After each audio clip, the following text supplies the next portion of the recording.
Dr. Chris, and today I'm reacting to the Adam Cianciarulo injury update. Your spine does not like direct blunt force trauma. Adam Cianciarulo, professional motocross rider, and his recent back injury help us to understand why.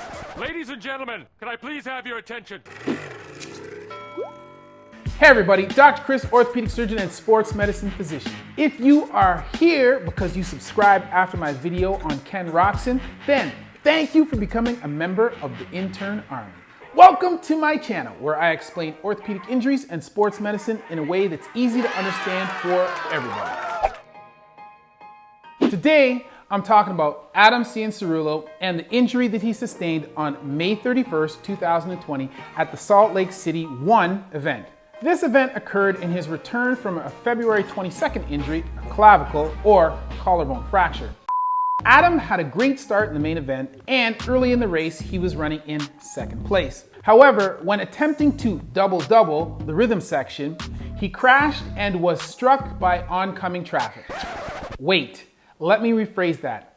After crashing in the rhythm section, he was fully run over by fellow competitor Cooper Webb. Now, to be fair, it was not Cooper's fault. Even Adam pointed out that Cooper did not have anywhere to go.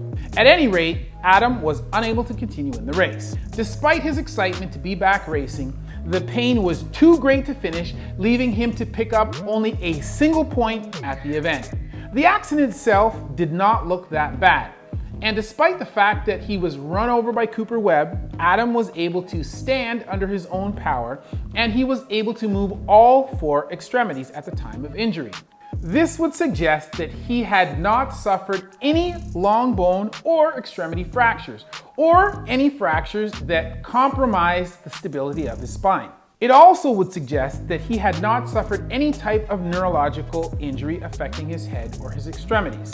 Initially, after the accident, Adam was checked out by the medical staff on site. Adam reported that after examination, he had been medically cleared with no evidence of internal injuries or fractures. At that point, he was expected to return for the Salt Lake City 2 event several days later. Unfortunately, on the evening of that event, after attempting a few laps of practice, Adam stated that he was not able to race, citing ongoing pain as the primary reason why.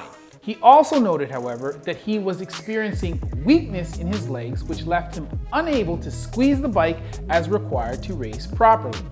He did not race that evening, but was planning to race the following Sunday, 1 week after the injury. A short time later, Adam posted on Instagram that he would not be racing in that event after CT imaging had revealed several fractures in his lumbar spine.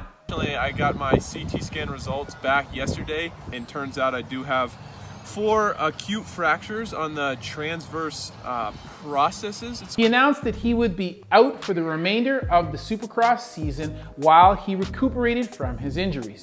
So, what happened to Adam in this collision? What are the injuries that he suffered? Why was he able to walk with these injuries? Why doesn't he need surgery? And what comes next for Adam? Adam was run over at low speed while laying in a prone or face down position. His back was exposed to blunt force trauma by the tires of the motorcycle. Because the accident occurred at slow speed, there was more opportunity for his spine, which is segmented like a snake, to move and comply with the force that is being applied. This would lessen the chance of fracture to some degree. The vertebrae themselves would be relatively safe from injury.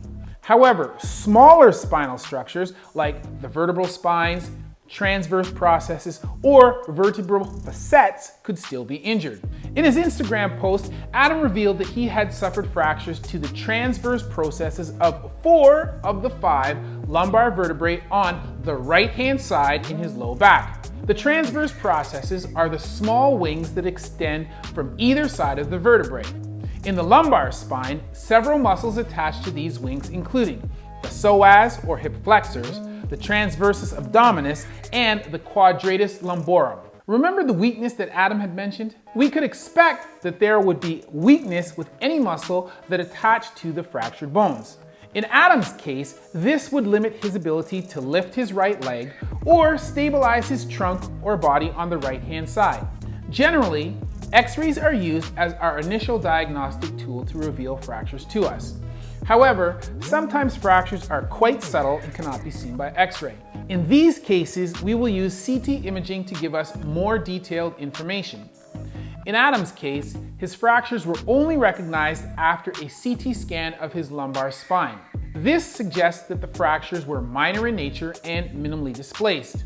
As the transverse processes are not structural elements required for support of the spinal column, this would explain how Adam could stand, walk, and even ride after fracturing 4 of the vertebrae in his back. This also explains why he does not require bracing or surgical stabilization after having suffered spinal fractures. Transverse process fractures are typically treated with relative rest and activity modification. In some cases, a TLSO brace may be prescribed to reduce pain by limiting motion at the fracture site. Fortunately for Adam, his fractures were stable enough that this was not required. No brace, no surgery. All things considered, that's a win. So what is next for this young man? Adam announced that he is done for the Supercross season. He has stated that he will be back on the bike within a couple of weeks.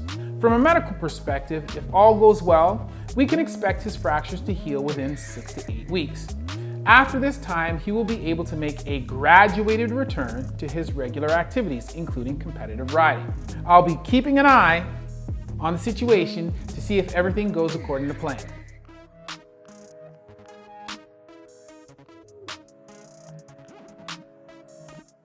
If you want to be part of the team that helps with the preparation of videos and the selection of topics, you can support what I do by joining me on my Patreon page, where you'll be able to access additional content and be able to interact with me more closely. If you enjoyed podcasts and you haven't already, be sure to subscribe to my new podcast channel. The link will be down in the description below. And if you're looking for exercises and workouts, or if you want more information on injury prevention, be sure to check us out on our sister channel here on YouTube, Human 2.0. Thanks for watching, and as always, that's been a word from Dr. Chris, not your everyday ortho. Just a flesh wound.